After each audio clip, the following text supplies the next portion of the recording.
You are now rocking with that dude Pascal.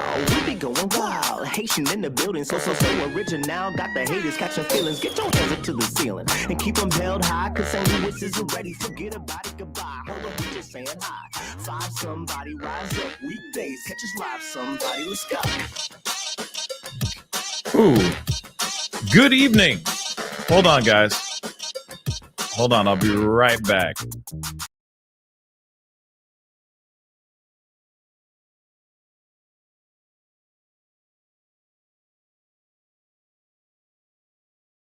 Let's try that again. Okay, welcome, guys. Good evening, good afternoon, and good morning to every single last one of y'all. Hope you guys are all doing well out there. We got some breaking news. Apparently, there is some new updates revolving around this. I've been sitting and waiting, y'all, because there's been a lot of false alarms, a lot of them not knowing where this guy is, all this stuff. It's absolutely crazy, and we still are finding some new things out. I got an article I'm going to show you guys here really quick that just literally, I was working on a completely different video and then this popped up. So we are going to be talking about some stuff. There's a news conference apparently at 10. Oh, in about a half hour then.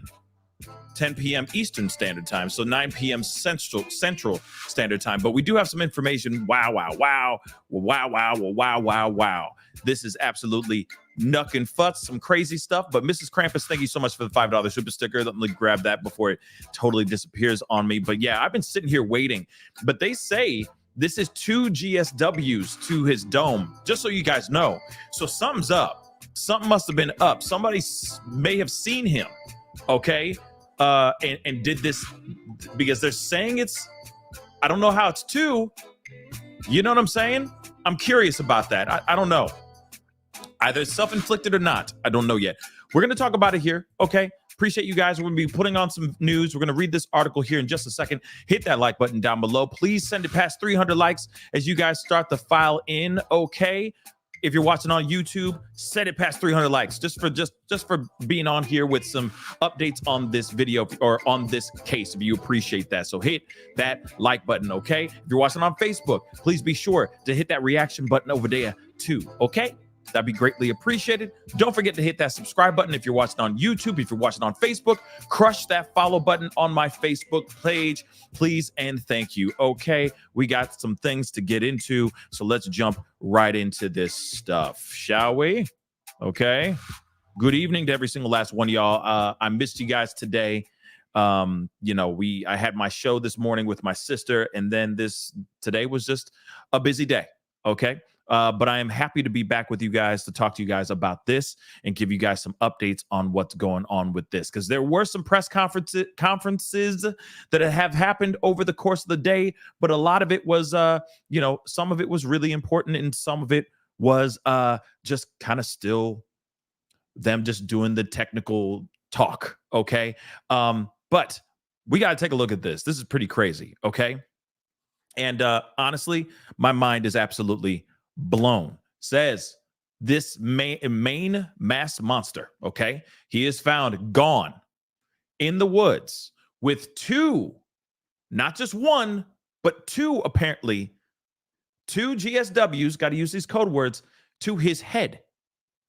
Very interesting. Again, there's going to be a press conference here in just about 30 minutes. So they're going to give us more information, hopefully very, very soon. But let's take a look at this article, okay? They're saying that this guy has been found, and it's pretty short. Wow. That's all they're saying. This Maine mass monster has been found gone in the woods with 2 GSWs, 2 wounds to his head, okay? This is what multiple sources have told CNN.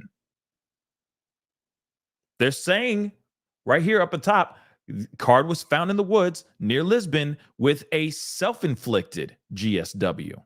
But see, this is the thing I'm curious about, guys. Maybe you guys can riddle this for me a little bit. You got 2 of them. Is that even possible? You know what I'm saying? And I'm not trying to speculate and go into the weird. I'm just saying the information that they're giving us so far. 2 up here. 2 of them, not just 1. If the sources that they're getting, if the sources are correct, okay, if they are correct, very interesting, right? Interesting, wouldn't you say? Quite an interesting situation. So I am very curious about all of that. Okay. But I want to show this, play a little bit of this, press the number 1. Let me know you guys can hear this. And that's now what we believe has happened. Aaron, do we know how far this area where he was found is from the shooting scenes? It's about 8 miles away or so, and it's believed that he had some employment connectivity to the recycling center area where the body was found. The portrait that the family, we're told, has been giving police is of a deeply troubled individual, clearly in declining mental health. The sister of Robert Card told authorities she believed he may have been targeting an ex-girlfriend initially at the bowling alley. That was her first thought when she heard about the shooting, its location, and her brother's alleged involvement. Whether that turns out to be true or not, we don't know. The authorities still haven't said anything about motive. But 18 innocent people lost their lives, and now the gunman, Robert Card, has been found dead of a self-inflicted gunshot wound, according to law enforcement sources. And there was an incident a few months back where he had made some threats and worried people. He has a military history, been in the Army Reserve since 2002, quite a long time of service.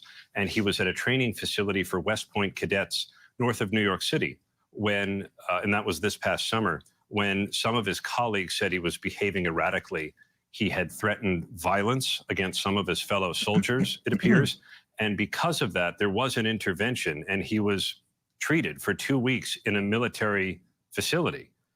Eventually, he was discharged from that facility. Whether the Army ever told authorities in Maine, and whether that warning, even if they did, would have been specific enough to take away his weapons, is still something that the authorities are investigating. You know, and while they have said nothing about motive, it's clear even from his family that this man was deeply troubled. But there are a lot of deeply troubled people who don't do what he did. And so now begins the conversation. And it already started, I think, within 24 hours of this horrific shooting Wednesday evening about gun control. Because the country has become, you know, I think numbingly used to these kinds of shootings occurring with you know, it used to be, even as recently as 2019, there were about 400 mass shootings a year. Now there's 600 a year, and that number continues to grow. But it is a country awash in guns with ready access, especially in a state like Maine. And here, the deadly combination that we've seen before of apparent mental illness and ready access to weapons. Yeah, and in this type of powerful weapon, we already saw one lawmaker in Maine sort of flip-flop on his position. He had already, if you guys can remind me of his name, he was very much against any kind of gun control. He's a conservative Democrat, I believe, and he just yesterday said that he now thinks it's time that we go ahead and ban AR-15 style rifles like that. And the thing that you talk to, gun experts will tell you the power of this gun, the power of the round that comes out of this gun. You know, most of the time it's a .223, and it is a very powerful round. And time again after shootings, and unfortunately many of them have been in schools, you know, Newtown. I was there, and this style weapon was used, and the damage it does is just, it's mind-boggling. So much so that hunters don't really even hunt with it because it does so much damage to what it hits. And so there will now be this national conversation, as there is almost every time there is a mass shooting, of what should we do with gun control? And people go to their corners. You hear some in the country say it's just about mental health, and you hear some in the country say it's just about guns. Aaron, we have Brad Garrett standing by, who we talk to a lot of times in situations like this. Brad, I want to bring you in because you had mentioned this earlier on today in part of our coverage. You had sort of floated the thought that he might not even be alive anymore. This doesn't surprise you, this ending? Absolutely not. I mean, if you look at the motive of mass shooters, and it varies obviously as to what drives them to commit the shooting, but the point being, they're all suicide missions. They know that they're likely going to die at the scene, either at their own hand or they force law enforcement to kill them. You know, this case doesn't appear to be, even from the front end, from Wednesday night when we were talking about it, that anything was probably different. Then we have a suicide note that Aaron's talking about that, you know, even took me further of, you know, likely this guy's not alive. And after the suicide note, I said, this guy's just not alive, period. And it may take a while to find him. So it's just one of those things that people who commit these type of horrific acts always tend to be troubled, some more than others. This guy may fit into the more than others category, but be that what it may, it's all about the act. You have to understand they do these things because it's all about power. And if any of it's true that he was going after an ex-girlfriend, that she would be part of whatever revenge he's I guess, enacting. And everyone else was just there, and he's angry, so they're going to get hurt.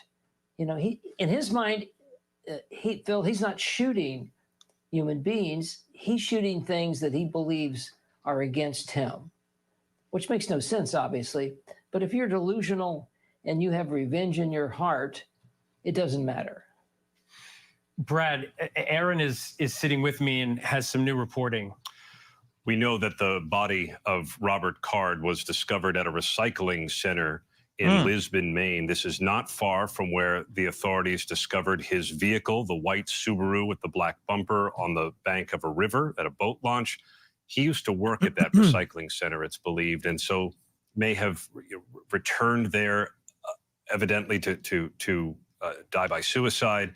The circumstances haven't yet been laid out as to when the authorities believe he took his life compared to when the shootings occurred. All of that is going to be discussed, we believe, a short time from now at a news conference by law enforcement. But he used to work at the recycling center where the authorities discovered his body earlier this evening. Yeah, and that news conference you're talking about, Aaron, is just at the top of the hour at 10 o'clock. And Brad, I want to bring you back in because you hear that information from Aaron, and one could, you know, just speculate that if he was not far from that car, perhaps that's where he parked his car, and then died by suicide. You cover so many of these, and you have such extensive knowledge. It's impossible to get in the mind of someone who does something like this, but you do talk about characteristics that sort of cross all of these kind of shooters.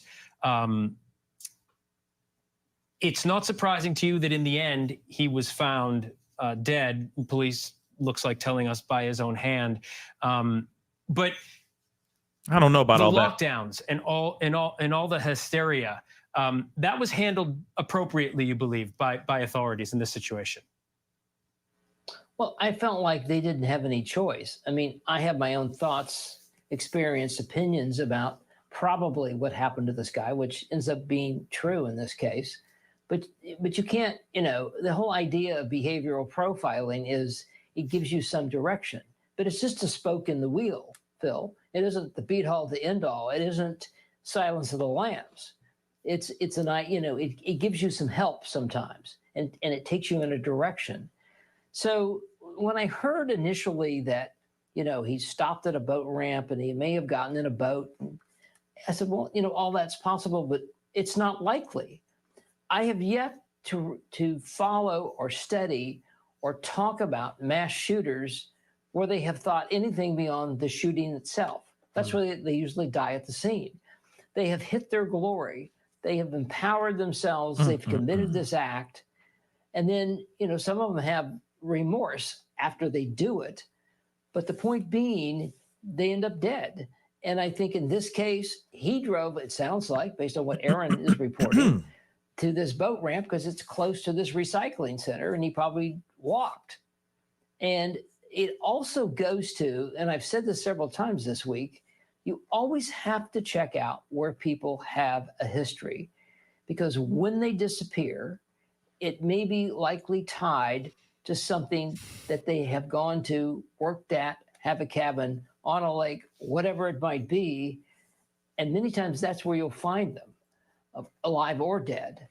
And in this case, it sounds like he went to a place that he had some history. And he drove the car, obviously, maybe as close as he could get, or felt like that was a good place to pull off, where law enforcement probably was not on his tail at that point, which is accurate. And he goes to the recycling center and ends his life. Brad, there are going to be a lot of conversations that happen, Monday morning quarterbacking, as there always is. But Aaron spoke earlier about the gunman's erratic behavior and 2-week treatment at a military facility. While investigators are still looking into whether that history was properly reported, it remains an open question about what happens if it was not reported. What, if any, accountability would there be for the military if they had failed to report something like this? Well, could it be used clearly in a civil suit? Probably, would be my guess. But when you get into people that clearly have severe mental health challenges and they make rambling, sometimes violent statements, I would love to know, for example, whatever mental health, probably a psychiatrist evaluated him and decided, whatever it was that he diagnosed him as, and maybe even put him on medication. That would also be interesting to know. But the issue would be, does local law enforcement need to know about it?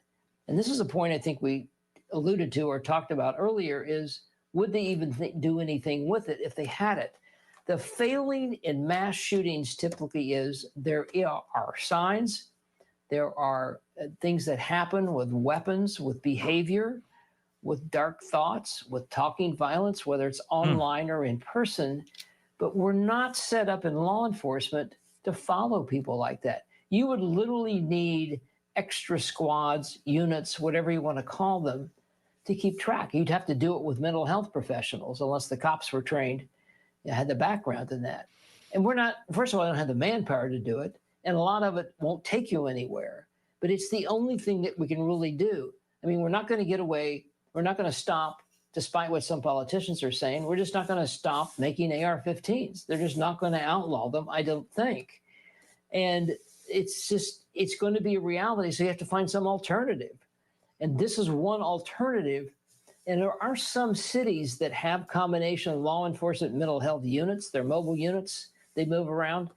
But I don't know how much time they have to follow up on people that they actually, like this guy, like Mr. Card, who checked on him after he left West Point? I'm going to guess nobody, because the system's not set up to do that. So if he even told the police in Lewiston or one of the surrounding sheriffs in the county he lived in, I mean, it would be great information to have, but what are they going to do with that? They're going to send a deputy out and check on him once a week? Well, that would be great, but it's not realistic. They tend not to have the manpower or the time or even the training to even know what to look for. It's nothing against them. It's just sort of the reality of the situation. No, it is the reality of the situation. It's one of the reasons why people feel so hopeless and helpless in situations like this. I want to bring in our Chief Justice Correspondent, Pierre Thomas. Pierre, I know you're tracking with your sources tonight. What are you hearing? Well, we have from multiple sources, one of whom called me to say suspect has been found, body discovered, apparent self-inflicted wound near Lisbon, in the Lisbon area, a recycling center, an area where he had worked. Everyone breathing a sigh of relief that at least the threat to the community is now over.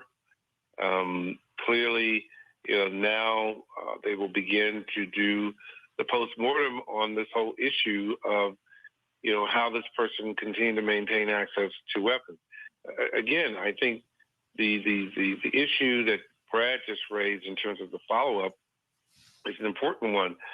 But the question that anyone using common sense is going to ask, if in fact the law enforcement bulletin that we have reviewed or had access to is accurate, that he was acting erratically to the point where the officials at the military installation up in upstate New York, where he was assigned, were concerned enough to refer him or get him to go to a mental hospital where he was allegedly hearing voices and perhaps talking about harming, shooting fellow soldiers, notwithstanding whatever the diagnosis was, the question becomes, was there an effort to find out, does this person have access to guns?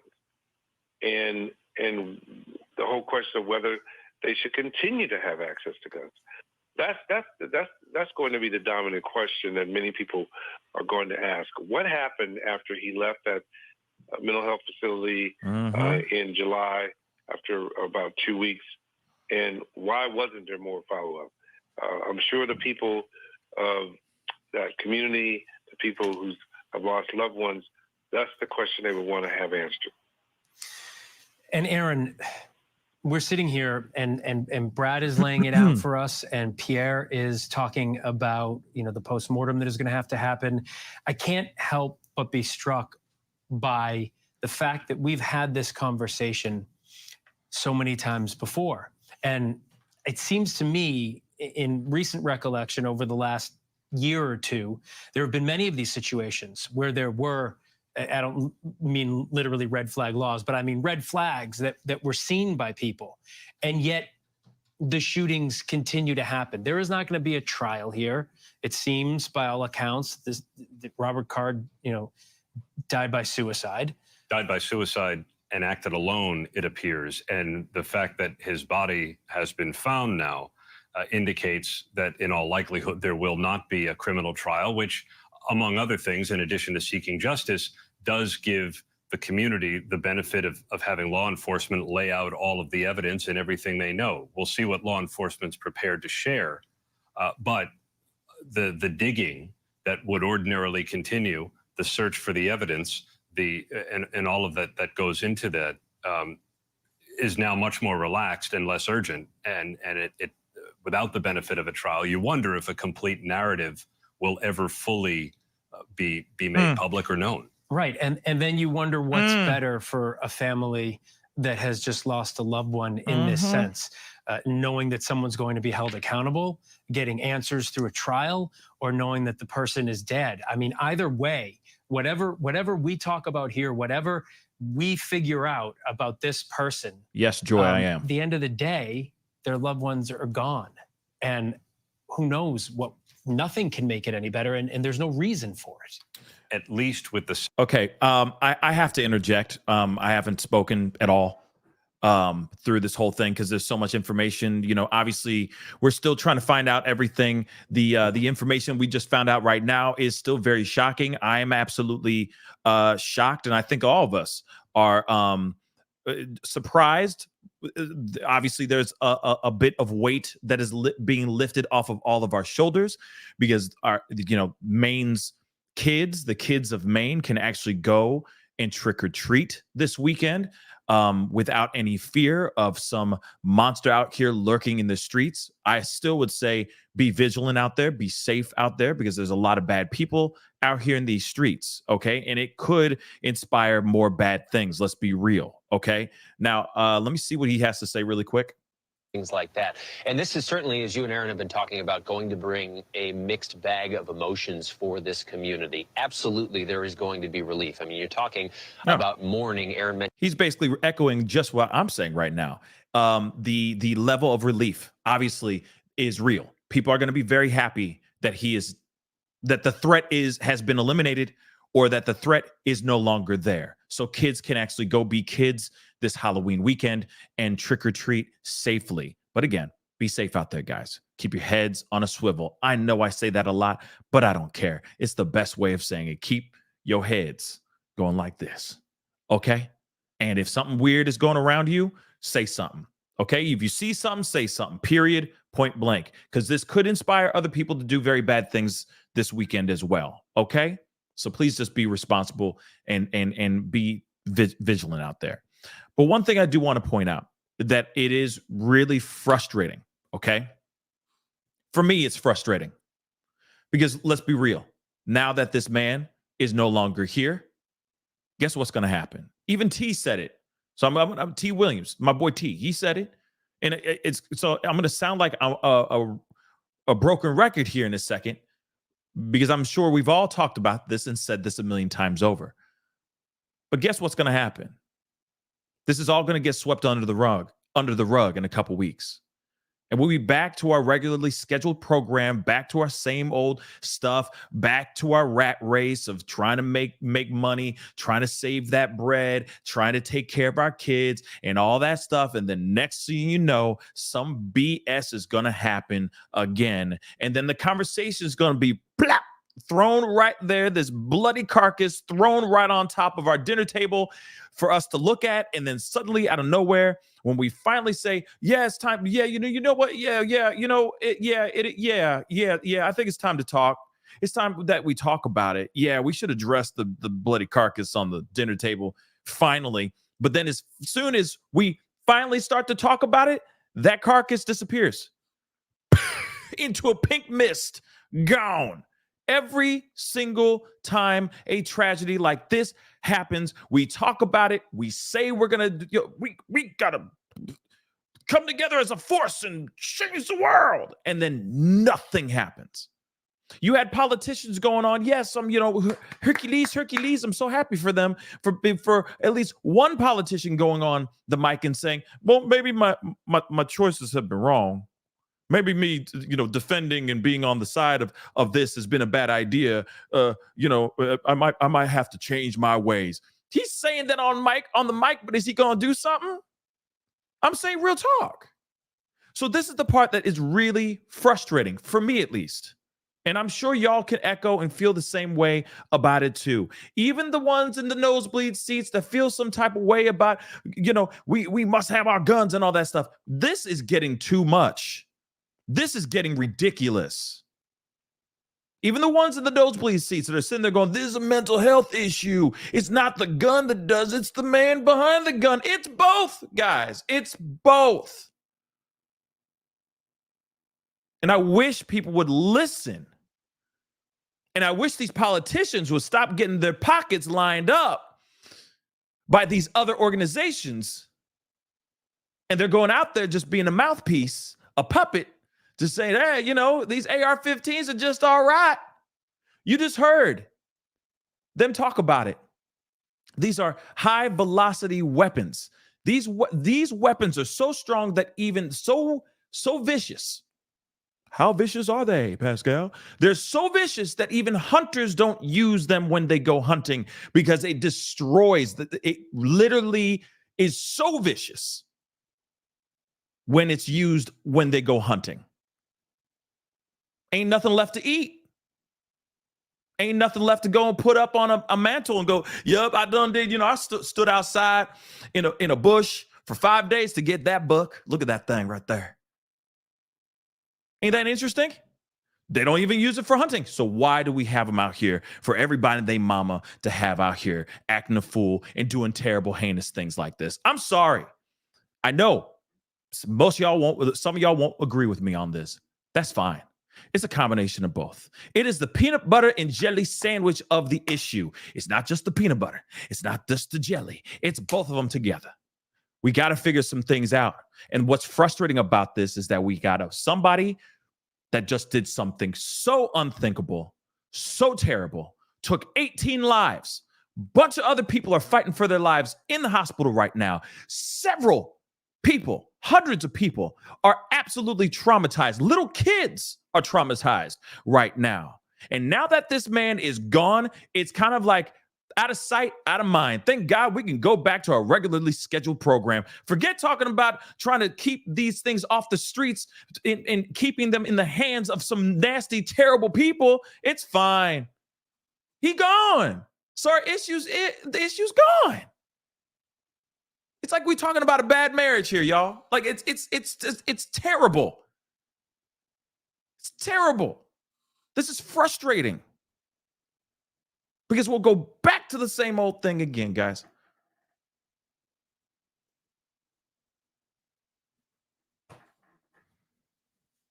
The saga will continue. And there's got to be a way for someone to step up and make some changes, not to something that they're like, oh, let's just, we'll put a pause on it. We'll put a ban on it for a little bit. And then the Band-Aid gets ripped all the way off again. And then people out here are getting their hands on it again and causing even more chaos and mayhem and tragedies. We got to make a decision and stick with it. There's plenty of other weaponry out here that do the same amount of damage out here. Real talk.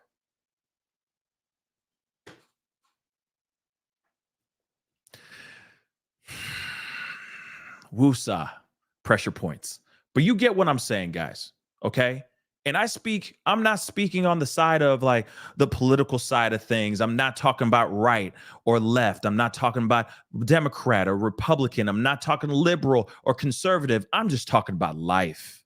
Because life is a beautiful and precious thing. And it's really, really heart-wrenching when somebody starts hearing voices and they have access to this type of weaponry. That has got to stop.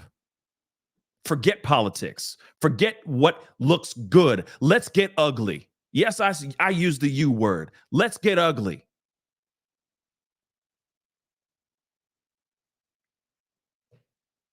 Let's save our kids' lives.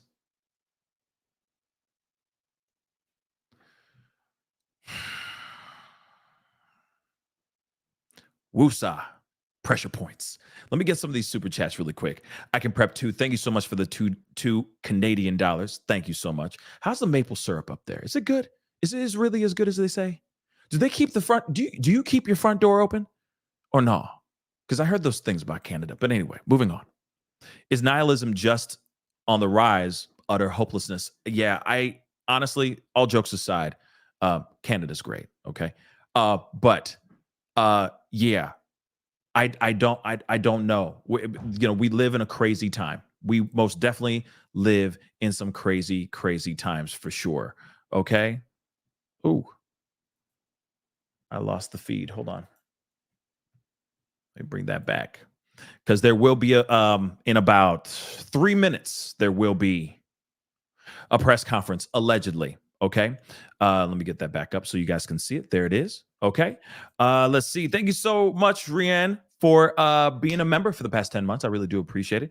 2 GSWs to the head is impossible unless missed real shot, but rare. I mean, just ask my detective cuz. Yeah, it just seems weird, right? Unless he went bang and then there was a weird nervous twitch and his finger pulled the trigger again. That could be it too, but it just seems a bit odd. And again, thank you so much for being a member for the past 10 months too. I appreciate your support. I can prep too. Thank you so much for the 2 Canadian. Second Amendment wasn't written for hunting. Is the Second Amendment necessary? I mean, obviously it wasn't made for hunting. Yes, it was obviously made for just in case the government and all that stuff tries to take over. We have ways to protect ourselves and all that stuff. But it is necessary to a certain extent. Like I said, I'm not sitting here saying that there should not be a right to bear arms. I just think that there should be a right to bear maybe not that particular weapon. Okay. It's doing a lot of damage and it keeps taking the lives of so many people. Okay. Every single one that we have done so far, or a vast majority of these that we've done on these mass tragedies, a lot of them, it is the main character. Okay. It is playing leading role. Okay. It's like Meryl Streep. Okay, it's going to perform well every single time. And that's exactly what the issue is. AR-15, AR-15, AR-15, over and over and over and over again. It is the star of the doggone show. And that needs to stop, in my personal opinion. Berenice Rivas, thank you so much for the $10 super sticker. I do appreciate that. Thank you so, so very much. Okay, but let me play a little bit of this real Sometimes quick. They never find a motive. But they oh, wow. You heard the commissioner, director of public safety today talk about how they were trying to get access to all of his computers. We know that they recovered a mobile phone in his vehicle, or not in his vehicle, but they recovered a mobile phone associated with him. Kaya, thank you so much for the $25 Cash App. I do appreciate that. Thank you so very much.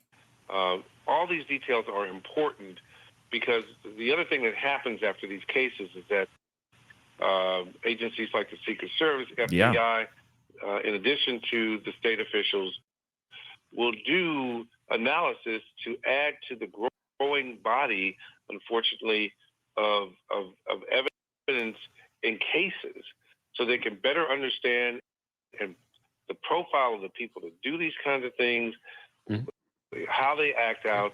That's them, that not sort me. of thing. So there's still a lot of work to be done. But what I sense from the source. Yeah, it's being really choppy. Hold up. Let me see if I can find another. It's super relieved that the people of that we're told is where they found the body of Robert Card, dead of a self-inflicted gunshot wound, sources say, at a recycling center where he used to work. So the authorities had narrowed in on that area, it seemed, and they also had an important clue, Phil, a suicide note that had been found at one of the locations they'd been searching, addressed to his son. That gave them a sense that perhaps they were looking for a body instead of an active individual. And the timing on finding the suicide note and lifting the lockdowns was... It's hard to say what prompted it. The authorities did know that people in the community were not going to abide by lockdowns forever, so they had to make a decision and weigh the potential risks, the public safety aspect, and just people climbing the walls because they couldn't get out of their homes. And I think there was an additional fear because this thing's being... We know that this man had military training, and we know he was proficient on the weapon that he used, and who knew how many other weapons he had. So there was this real fear from not only just the community, but these officers who were going to look for him. They were initially told that he had been a firearms instructor, which law enforcement had since walked back. But they were working under the assumption for a while that he was a firearms instructor, so proficient with the weapon that he was carrying. The very first photo we saw of the suspect was him from an apparent surveillance image pointing a high-powered rifle at the bowling alley. And so that did give them concern that he may have also had additional weapons, and apparently he did because they found something in the car, but they also found him dead of an apparent self-inflicted gunshot wound some distance away. Yeah, and you talk about that bowling alley. I want to bring Trevor Alt back in, who has been reporting from there since this began. And Trevor, you're at that bowling alley. You were just talking before we got into the other aspect of the conversation about the folks you were talking about who were coming out of that bowling alley. I know you've heard some really harrowing stories. Our own Lindsay Davis talked to one mother and her daughter, and they were separated as they ran out of that bowling alley, and then they weren't unified until the next morning. They didn't have a reunion until the next morning. How terrifying that must have been for that young girl. Talk to me about some of the folks you have talked to who have come out of that bowling alley. Yeah, so I spoke earlier today with a married couple, Phil, who they were here in the bowling alley when those first shots were fired. And the husband, David, he has said that he basically heard what was a loud pop or some kind of sound, thought somebody had dropped something, turned around and saw this shooter with his rifle and immediately grabbed his wife and said, "We have to get out." And he says after that, he remembers nothing. He says that his only memory inside the bowling alley until they are out is the face of the shooter. Now, having said that, they made their way out. He says they fell and were trampled by all the people who were getting to safety. He noted it was, other than the gunshots, completely quiet. Nobody was screaming or yelling for help or anything like that. Everyone was trying to get out, and they did. But unfortunately, they told me that their best friend, the wife's best friend of 36 years, tried to help and went toward the bar here in the bowling alley and ended up being killed. Now, they did not learn that until they came out here. They basically were waiting on the side of the street because at this point, this is still an active situation. Even though they're outside, they don't necessarily know that they're safe. And the man that I spoke to, he said he compared them to feral cats. He said that they basically would dip in and out anytime a car would come by. And he actually didn't register it at the time, but he says he saw this suspected shooter driving away calmly in that white Subaru. And given the fact that law enforcement that was responding was all pulling up and rushing in, he says that he saw that shooter calmly drive past police and go on his way to what we now know was the second location of this massacre. Now, there are so many of these stories, Phil, that are horrifying and so violent and vicious, and we're not even going to get the worst of the details because people don't want to share them, understandably. I also do want to mention, as we try to every time, the heroism, not only from the many people who gave their lives trying to stop this shooter inside each location, and there are several of them, but also from the people trying to help the survivors. We've talked with the chief medical officer at the nearby hospital where all of these people were brought, where there's still people fighting for their lives, multiple people in critical condition. After this shooting began, and they get those first 911 calls and the first patients are being transferred, they knew immediately to spring into their emergency response. It's something that I'm told they have to practice for multiple times a year, and that they had just run a training exercise for this exact type of event within the past month. So they knew it well, and what I'm told by hospital officials is they executed it as well as they could have. And what that meant was, on top of multiple people working in the operating room, your hospitals, your nurses, your doctors, your nurses, every position, they also, because this is not a large community, they are not all the time fully staffed to treat 30+ shooting victims. So they send out a mass message to all of their employees. We have this mass casualty event. If you can come in, please come in. And what the chief medical officer told me is that they had so many people who were not working voluntarily come into the hospital that on top of all of the multiple people working on each patient, at one point they had 7 different gunshot victims in operating rooms. The chief medical officer said at one point he walked into the hallway and looked down, and there were 40 hospital employees not working, just there, ready to go, saying, what do you need and how can we help? That, here in Maine, is the response that any community would like to have. And it's also the response that we see basically every time one of these incidents happens. Everyone agrees these incidents happen far too often. But to keep from crying and to keep from constantly wallowing in the grief, we do have to highlight the fact that these people did meet this awful moment with their best. And I know that these victims, while of course are shaken to their core, who are always a moment away from tears, they are also taking heart in the fact that the people that they rely on I think it's going to were start here reliable when they needed it most. And there will never be a moment where you need somebody more than this moment right here. And the people here met it in any possible way that they could. The ending that we have reached, this conclusion with finding the body of Robert Card, is not going to bring satisfaction to a lot of people. It means that they don't have to shelter inside anymore. That was happening regardless, but it means that they don't have to worry, is this shooter going to come back? You never really get satisfactory answers, but it's a conclusion that they were not hoping for because they wanted at least some semblance of justice, and it doesn't appear that they're going to get it. I think, once again, just as they were doing before, but to a more heightened level, surely they're going to have to turn to one another, hopefully at places like Spare Time Bowling Alley and other gathering places where they can continue to lift each other up, though. Yeah, and you make a really good point, Trevor, because I know you've been to a lot of these scenes. I have as well. You know, when these things happen, the description people gave you of being in that bowling alley, and we've heard in the bar as well, you're staring evil in the face. People have told me that so many times. There's no other way to look at what's happening. It's evil. And then on the flip side of that, you oftentimes see the best that the human spirit has to offer. And in a town like Lewiston, Maine, where I've been many times, that's what you're going to find. You're going to find people doing that. And again, it's just, you said it and it breaks my heart that the vigil had to be online.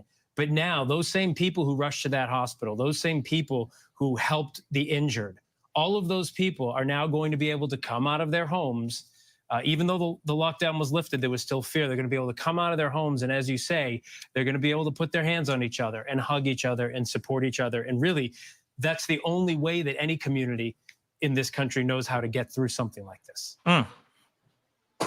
Yeah, it's essential, I would say. It is an essential part of the grieving process. And the fact that they've been kept away from it for 48 hours is something that I'm sure has done damage to people that were already severely damaged by what happened here. The fact that they were able to do this now, I think, is going to hopefully kickstart the process of healing for a great many people. And this is certainly a wound that may never fully heal in its own right.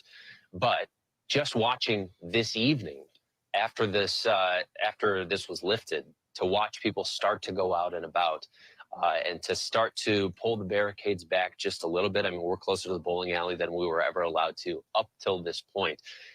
This is how it begins.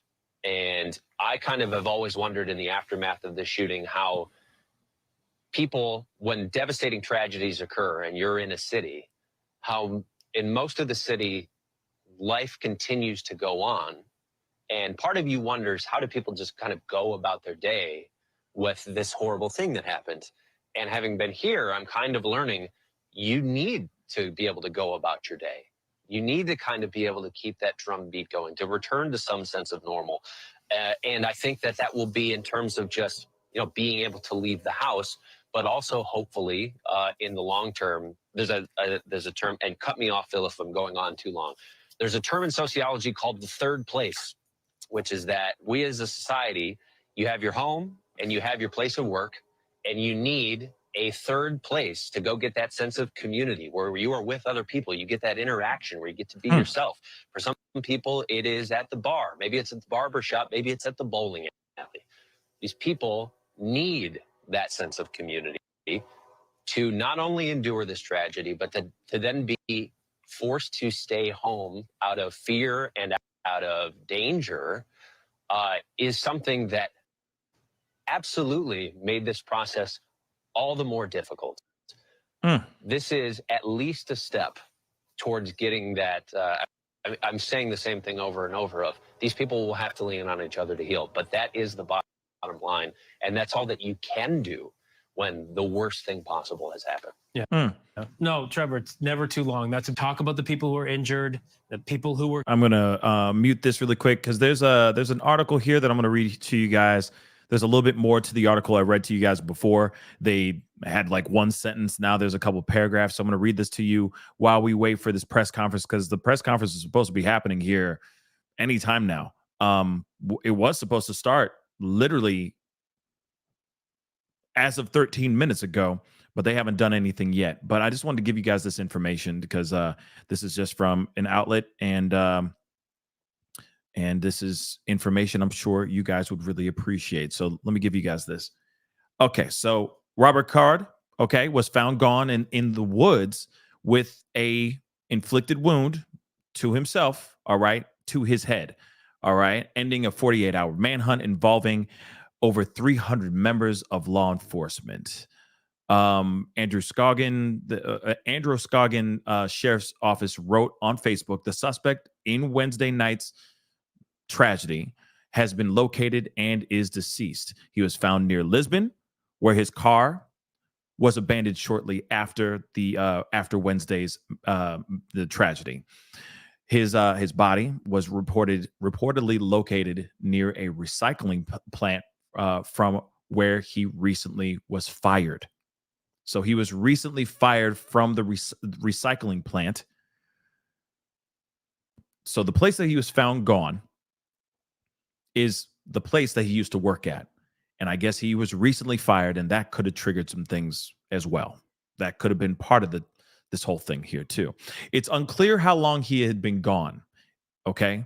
That's one thing that they said. He went on the run, leaving his car and cell phone behind, sparking a 48-hour manhunt. Now, that could also explain why family members were saying that they were sending him multiple text messages and all that, and he wasn't responding back. He wasn't talking to anybody. That's because he left his stuff behind. He left his allegedly left his cell phone. He left his car and the cell phone there, and then went on the run. Okay. Some people are saying that they're happy that this nightmare is over. They also said hopefully families can get some closure. It will be nice to get back to some state of normalcy, which is, of course, what we always hear from our elected officials. So yes, so that's what we have right now. Of course, there's a press conference that should be coming on fairly soon. They're saying, at least in this one, maybe in the title, they're just saying 1 wound, 1 GSW to the head. That's what they're saying here. So I'm still wondering, they changed it. So maybe they did find him and it was literally maybe through the grapevine, through sources. Maybe they exaggerated through, the game of telephone. It went from 1 GSW to 2, and then now it's retracted back to 1, maybe. I don't know. But we're still waiting to hear about that. I got some super chats. Let me grab those too while they start to, looks like they're going to be filing in here soon. Then more and more people are starting to show up. So we got some hope here. Hold on. I'm going to go to these chats here in a second. They're about to rock and roll. Sir, it looks like the police and everybody are getting ready to tell us exactly what has happened tonight. Let's listen in. That's the governor of the state.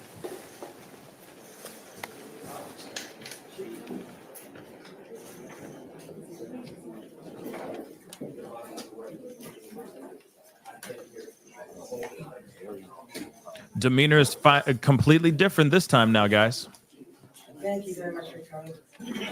Oh, come on. I stand here tonight to simply report that the Maine State Police have located the body of Robert Card in Lisbon. He is dead. I called President Biden to inform him about this news. I've informed Senator King, Senator Collins, Representative Pingree, and Representative Golden.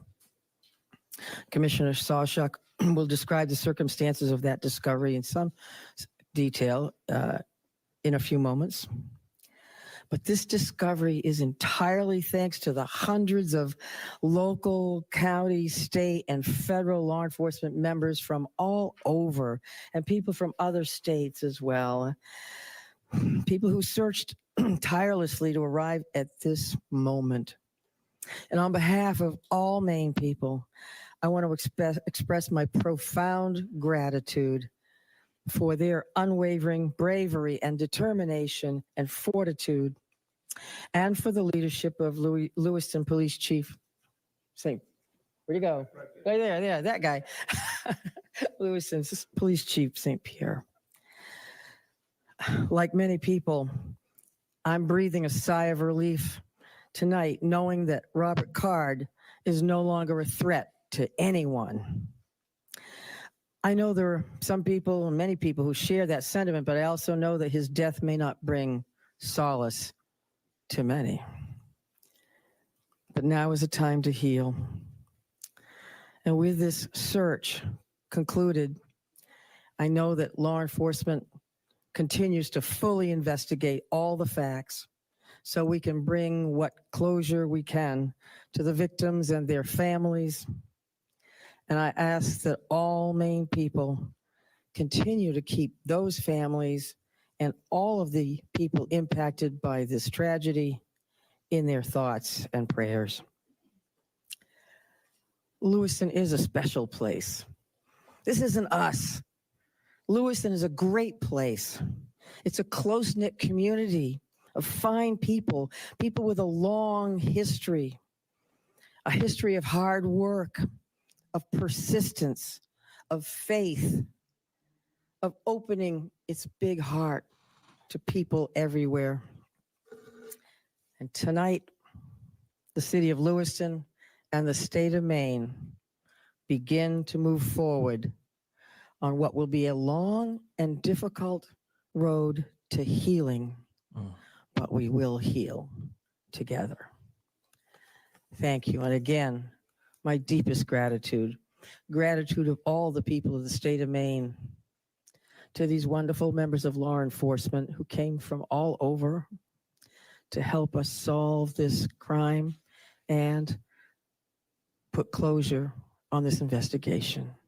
Robert Card is dead. Now I'm going to turn it over to Commissioner Sawchuk. She really ended it like that. She really did. She said that. Damn. Thank you very much, Governor. We truly do appreciate all of your support. I think it's incredibly important that the next person that speaks this evening is Lewiston's chief law enforcement champion, and that is Dave St. Pierre. Dave. Thank you, Mike. And thank you, Governor, for allowing me this opportunity. Bear with me, please. I certainly did not have much time to prepare a speech here. I want to say to everybody, thank you so much. Our community can now breathe a sigh of relief, as the governor stated, and I can't echo that enough. Our work, again, is not done here. I was very elated tonight when I got the call from Commissioner Sawchuk advising me of the revelation of what took place and that Mr. Card is deceased and no longer a threat to our community or any other community. I just don't want to forget the families that are grieving and will continue to grieve. I don't want to forget the law enforcement officials that have worked tirelessly throughout this whole event to come to a good conclusion. Our men and women of the Lewiston Police Department, of all of our surrounding agencies, we have with us Chief McGee here from Lisbon, where Mr. Card was found. This is vitally important to all of us that this conclusion came to light tonight. We're gonna grieve for the families that lost loved ones here. We're gonna continue to work. We're gonna persevere, and we become better people for it. In terms of working together as teams, we've learned a lot from some mistakes. We've won a lot of accomplishments this evening. Again, I wasn't really prepared for this on a Friday night at 10:30, but I'm very happy to be here and very happy to say the threat is over. Thank you.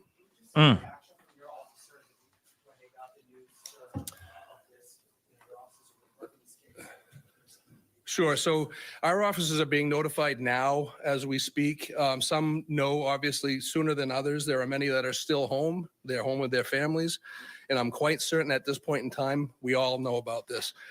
This is something that all of our law enforcement personnel, ours and any surrounding community, has been paying very close attention to in awaiting positive news or good news. And this is by far the best news we've had in quite some time.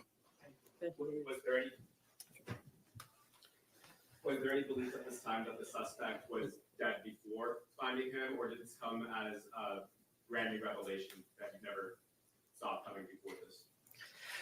So our reality here is that the search has been extensive. It's been thorough. It's been nonstop since the minute we started speaking with you and long before that. So all of these options are on the table, as we knew. We continue to search locations, in some cases multiple times. And we will have more information about exactly how this went down. We're going to have another briefing tomorrow morning at 10 o'clock. And I would please encourage you to think about next steps from your end, information that you would find important. And I will say that this is not going to be a long Q&A this evening.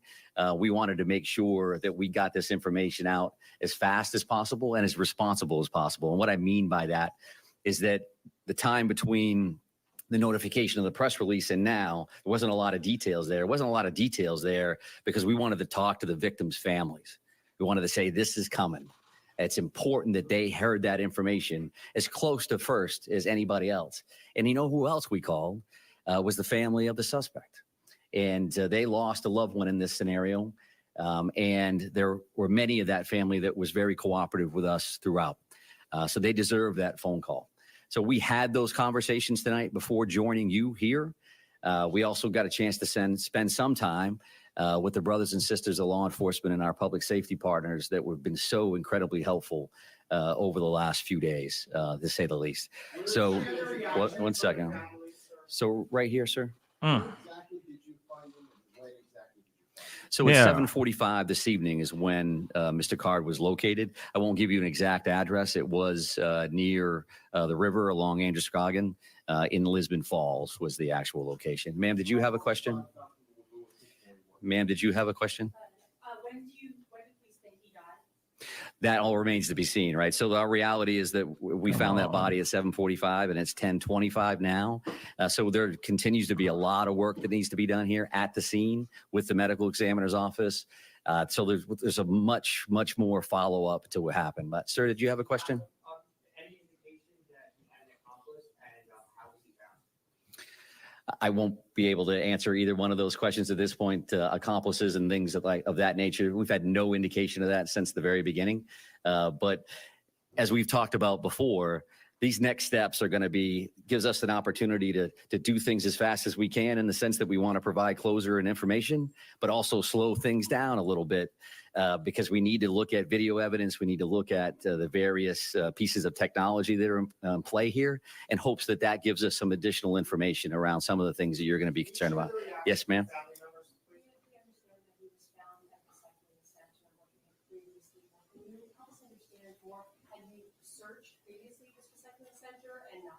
Anything, and in addition to that, we understand that possibly he may have recently been fired from this recycling center. Yeah, I'm happy to take a look at that information in hopes that I can get that back to you tomorrow morning at 10 o'clock. That remains to be seen. Again, we have attorney generals that we need to work with, and other individuals that are in play here. I'm going to take a couple more questions again with the mindset that it's 10 o'clock tonight, and we do want to come back tomorrow morning to have this conversation right here. Oh, okay. Another press conference tomorrow morning. So by this afternoon, were you just looking for remains, or how did you make that decision to lift the shelter in place? Yeah, sure. So I think that that was an ongoing conversation since the minute we actually put that in place. We knew that was an important decision. Certainly from our perspective, it made complete sense to put that order in place immediately, based on the violent nature and the traumatic nature of these crimes. And as things progressed over the next few days, since Wednesday to now, we've had a lot of conversations with various town and city leadership, with the governor's office, with Chief St. Pierre, with business owners, with residents. And we have to have that balancing act of pluses and minuses. And we had that initial surge with those communities, and those communities made perfect sense for an order. And as things tended to slow down, we didn't have any immediate threats. We made the decision to back off that. I would also just want to mention this, because a fellow commissioner had asked me to do this. And I could walk out of here before forgetting it. But Commissioner Camuso said that and passed along that actually that hunting restriction has been lifted as well. So the resident hunting opportunity for tomorrow is open across the state of Maine, to include those 4 communities. There's a lot of phone calls that she would receive around that. But right here, ma'am. Yes, I can confirm that. It's an apparent self-inflicted gunshot wound. Did you have a question, ma'am? You searched that area before, as I understand it. Can you explain why he was only found this other time that you searched this area? I didn't state that we had searched that area before. So. Our reporting says that you searched this area before. Okay. As we have stated in the past, we try to use information that we can confirm one way or the other. So your reporting can say something one way or the other, and that's fine. We can talk about that again tomorrow morning. But I think we're done taking questions for this evening. Thank you very much for your patience, and we will see you soon. Thank you very much. Thank you. Appreciate it. Let's go. All right, so you've been listening to that news conference that they were having in Lewiston, Maine. You saw the governor there begin it. Janet Mills, she said that she had called the president to let him know that Robert Card's body has been found. They say it was an apparent self-inflicted gunshot wound. We got some new information tonight. We heard that his body was found at about 7:45 this evening. There were some other details as well. We'll get to Aaron Katersky in just a minute, but right now I want to go right out to Lewiston, where Trevor Ault has been for the better part of a couple of days now. Trevor, you heard that news conference. Obviously, we in the media have a lot of questions we want answered still about what happened during the shooting. It just seemed tonight the governor. Hold on, guys. Yeah, I am actually curious about that too. And all of the officials. I mean, she literally breathed a sigh of relief right before she began the news conference and hugged someone standing right next to her. So the sigh of relief that you were talking about earlier on, that people are going to feel there and are feeling there, certainly the governor showed it this evening. Absolutely, and you could see how this was weighing on her at prior press conferences, Phil. So absolutely that sigh of relief for her and that community too. I wanted to share, so after this news broke, we reached back out to that couple I was talking to about earlier, David and Lisa. They were here inside the bowling alley when this shooting happened. We spoke with them earlier today. I asked Lisa how she was feeling knowing that the suspect was still out there. She simply said she was afraid. Well, we reached back out, and David sent us a message, and he said that we can quote him. So that's what I'm going to do. He said, when they learned about Robert Card being found deceased, he said, quote, "I cried. Lisa was relieved. We'll be able to sleep tonight. A post online stated, hope he burns in hell. I replied, hell is too good for him. And you can quote me. Thank you. That's all." Wow. I think that message encompasses the array of emotions that this news is going to bring. Absolute relief, they're going to sleep tonight. But also that frustration and the anger, it doesn't just go away because this manhunt is over now. Him stating, you know, hell is too good for this person. He said to me today, he said, I'm not a violent person, but I want bad things to happen to this guy because he killed my friends, tried to kill my wife, tried to kill me. Everybody in the community feels this way. This isn't necessarily a sense of closure emotionally, but it is going to be hopefully a sense of closure on the fear that a lot of these people have been feeling. Obviously, some level of fear is going to linger because this has been such a gross violation that they've had to deal with. But you do hope, and certainly the officials that we just heard from, they clearly hope that this will help the community begin those first steps of turning the page, Phil. Yeah, you know, that kind of anger is obviously very natural. Yes, it is very natural. But I am very curious, though. I have a lot of questions, right? What actually went down? They have not given us a whole lot of information. We just know that he walked into these places and started pulling the trigger, and a lot of people lost their lives and a lot of people got injured. That's literally all we've gotten so far as the incident, as far as all that, how all of this went down. So that's one thing that I'm still kind of going, hey, can we get some more information about what happened here? Are you absolutely sure he was the only one, that he operated alone? Could there be another person out there? You know what I'm saying? I got so many questions, and we haven't gotten those answered at all. The other thing too, let's not forget, he was found. He was found gone. But they don't even give us any information about how he was found gone. That press conference was just them saying, ding dong, this monster is gone. That's it. With no other details. They didn't give any other details. He just, chief of police walked up there and said, it's a great day. You know, it's Friday night. It's 10:30 on a Friday night. I wasn't really prepared for a speech here, but you know, he's gone. No details. Isn't that a bit weird? And I'm not sitting here trying to like go, oh, tinfoil hat time. Not trying to conspirize or anything of that sort, but I just feel it feels a bit odd that they didn't say anything about the details. One thing I will say in their defense, yes, they had just found out that this man was gone and that he was found gone minutes, basically less than an hour before they went up to the podium and spread the news about this monster being gone. So I can give them a little bit of that, going like maybe they just didn't know, or that maybe they don't have everything yet. And all they can say right now is that he's gone. There will be another press conference apparently tomorrow morning, and they'll give us more information and more details then. And I hope they do, because that's a bit odd for them to just go, okay, him gone. He gone, everybody. And then nothing. See you guys later. Have a holly jolly Christmas. What? That just seems a little bit odd. Don't you think? Don't you think? I just think it's a little odd. But at the same time, hey, he gone. He gone. Yep, fanny pack. He gone. Okay, not just gone, he gone. All right. And hey, I know there's a lot of people very happy, taking a big sigh of relief and all that. Again, yes, it's a good thing that the threat is gone. The threat is eliminated, but there's still a lot of issues that still need to be looked at. We still need to start having these conversations. And unfortunately, when are we going to have those conversations? I just wonder when that's going to actually happen. Okay. Let me get some of these super chats really quick, but we got the info. Tyler, thank you so much for being a member for the past 8 months. What's up? Thank you. Seems like things keep getting worse.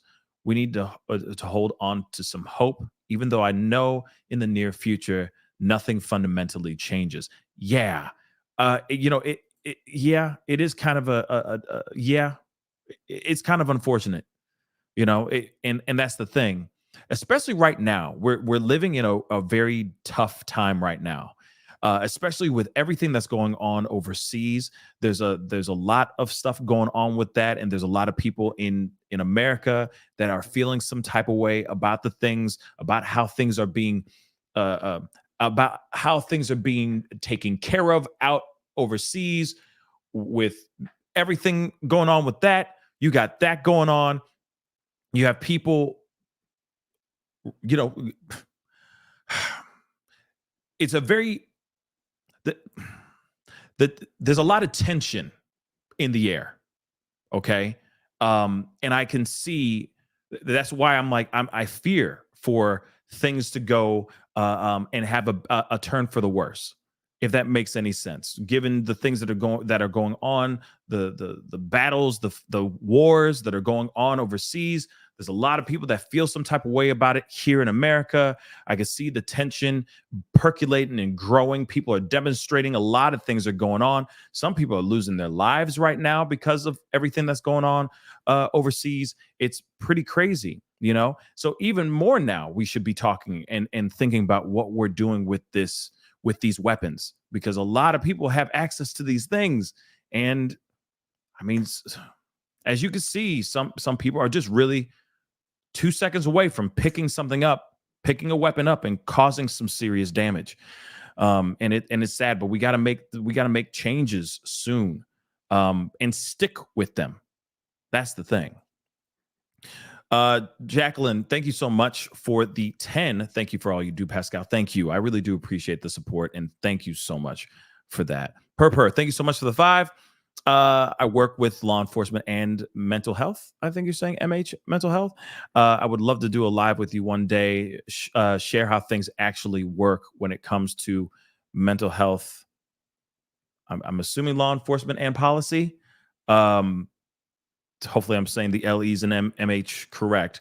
Yeah, that would be amazing. I would love to have that conversation. Paul K, thank you so much for the 10 Australian. Finally live, guys. Hit that like button. Love the pass all the way from down under. Okay, thank you. I appreciate it, Paul. I really do appreciate it. Coming from London down under. Thank you. I appreciate it. Kelly Bruner, thank you so much for the 20. Thank you so much. Peace and love, P. I was gone a minute. Yeah, it's been a minute since I've seen your presence. Welcome back, and thank you so much for the 20. I really do appreciate that. Okay. But yes.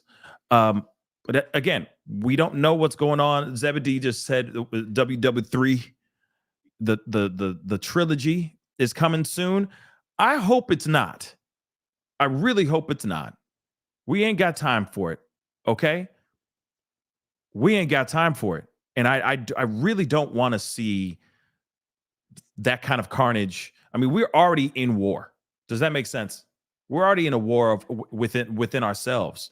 We're already in a war. I mean, this is a regular, look at this guy, regular dude, seemingly doing regular dude things. And then 2 seconds later, he's running around with a weapon and doing all this stuff. I'm saying we already are on our own battlegrounds right now. The only problem is that we just don't know it. And that's the problem. But we need to wake up, and we need to make some changes happen here soon. That's what I'm hoping for, because we got a lot of people out here that basically are a hair trigger away from picking up a very powerful weapon and taking the lives of many. This man walked in nonchalantly and did this. And this is 18 people that he took. 18. And let's not forget the 13 that are right now either dealing with in critical condition or just with injuries due to him pulling that trigger.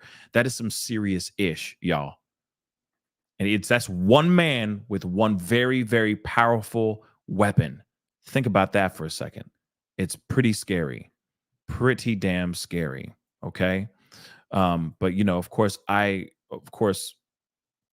am praying and meditating and hoping that we find better ways to protect our loved ones.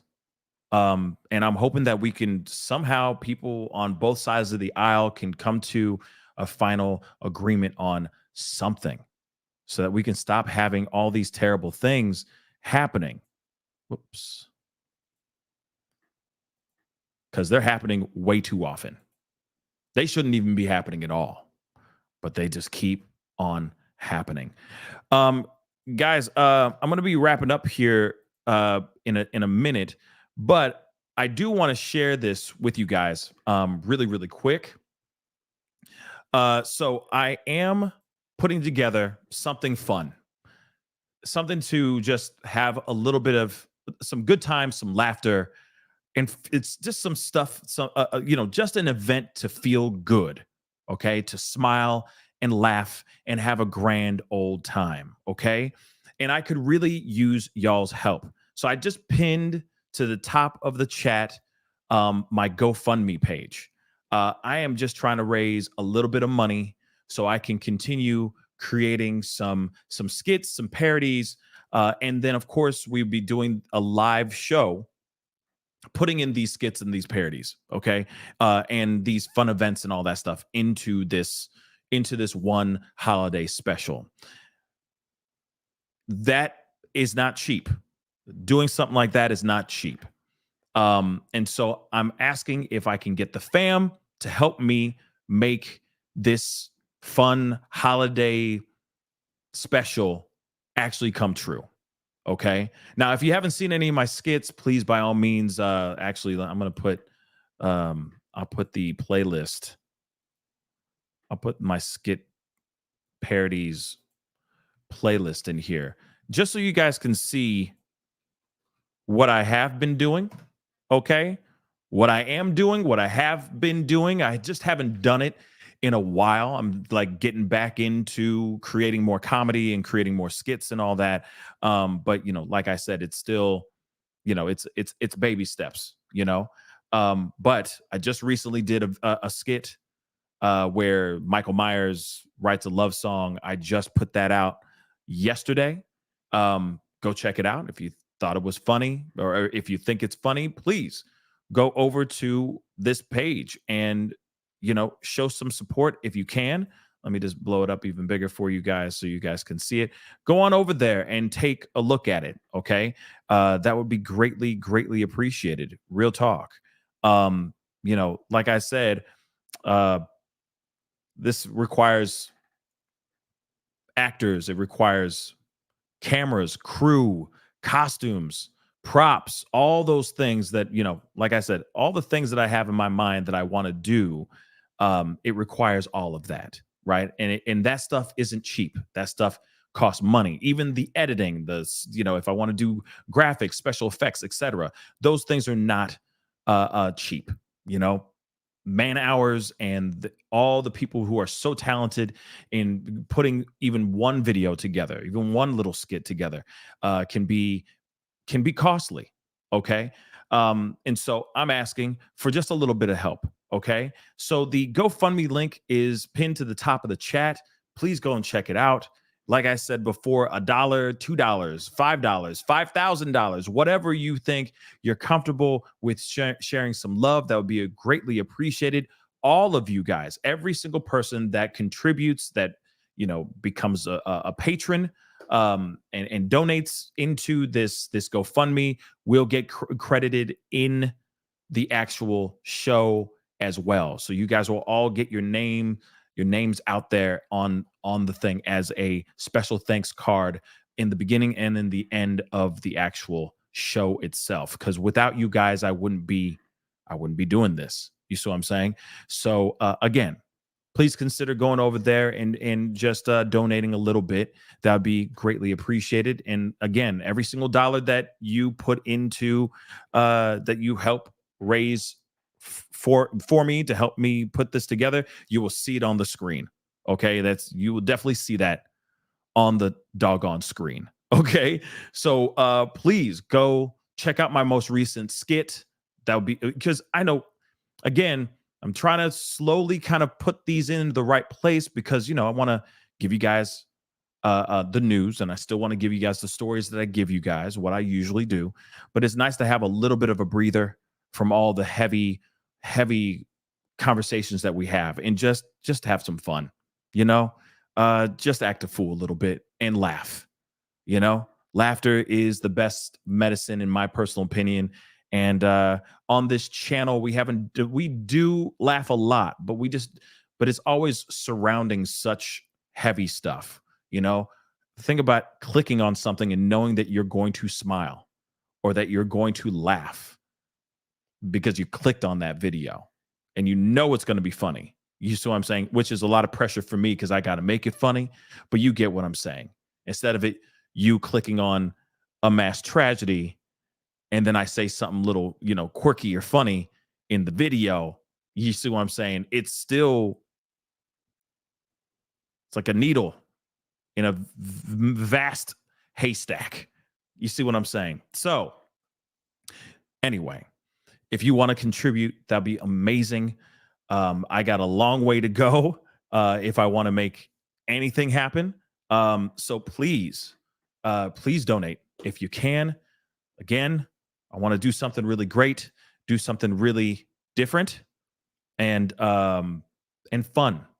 Thumper, thank you so much for the 2. Are your tie-dye? Yes, they are still available. If you go over to pascalmerch.com, you can still buy them over there as well. So I still have all that too, the clothing line, all that. This hoodie that I'm wearing right now is part of the clothing line, all that. So if you like this, you can go and get, I mean, it wouldn't be exactly this one, but they're all handcrafted by yours truly. Okay. So go check it out. Go to the website, pascalmerch.com. If you want to support in that way, that's fine too. You know what I'm saying? I appreciate it. Okay. And I love having people rocking these jogging suits. They're awesome. They're comfortable as hell. Okay. And people will definitely be stopping you going, whoa, that's dope. Where did you get that? I'm not kidding. I had a story about that. I was talking to somebody just about a week ago, and they're like, yeah, I didn't know that was your stuff. And I was in the airport and I saw a girl wearing the purple Vibrant jogging suit. And I stopped her and I said, that is fire. Where did you get that? And she said, oh, I got it from this guy on YouTube. It's the Pascal Show. Random as hell. And this girl was flying between connections from LA to Vegas or something like that. And it just randomly, she's just rocking this 2-piece. You know what I'm saying? But rocking it in style, traveling in style. So check it out. Okay. And Queen Kimberly, yeah, she just said, yeah, it's no joke. It happened to me, Pascal. See? Yeah, a lot of people, even myself, I wear this stuff all the time. Shoot, these are comfortable. Hell yeah, they're comfortable. Okay. I get people coming up being like, yo, that's fire. Where did you get that? I'm like, I made these. You know what I'm saying? It's kind of cool to say that. It's kind of random, but very cool. All right. But again, like I said, please go to the GoFundMe. Like I said, I want to do something really fun, really dope. I am working on trying to bring in a organization as well. I'll explain that to you in a little bit. I'm still working some things out for that as well, which is going to be something really amazing as well. So yes, if you want to show some support, go on over to this and show a little bit of love if you can. Okay. Anyway, guys, Yeah, you know, S-dubs, tank tops is definitely something I've thought about. It's just finding time. You know, I am one man. You know what I mean? I am just a man. I am just a man. Just one man. Okay? But I'm working on it. Baby steps, y'all. Baby steps. So anyway, guys, please go over there, check it out. If you know, like I said, it could be $1, it could be $100. It don't matter. But if you can contribute, that would be greatly appreciated. And it'll make me feel all warm and gooey inside. So yay. Okay, guys. But anyway, guys, that is the show. I appreciate all y'all for being here. There's so many stories that I'm working on right now. Trust and believe they are going to be coming out very, very soon. Okay. There is allegedly going to be a press conference tomorrow morning. I don't know what time it's going to be, but hopefully I will know ahead of time so that I can hop on and let you guys know, and we can watch this together as a family, because we should find out exactly what happened to this guy, how he was found and all that. And of course, they're still gathering the information. So as soon as we find that out, I'll let y'all know. Trust and believe. Okay. And I will be doing like a Halloween hangout party thing for Halloween for sure. Just so you guys know that that's coming up, because Halloween is on Tuesday. So we will be doing something next Tuesday to hang out. You know, to hang out and enjoy and celebrate Halloween. We need to do that, guys. We really need to do that.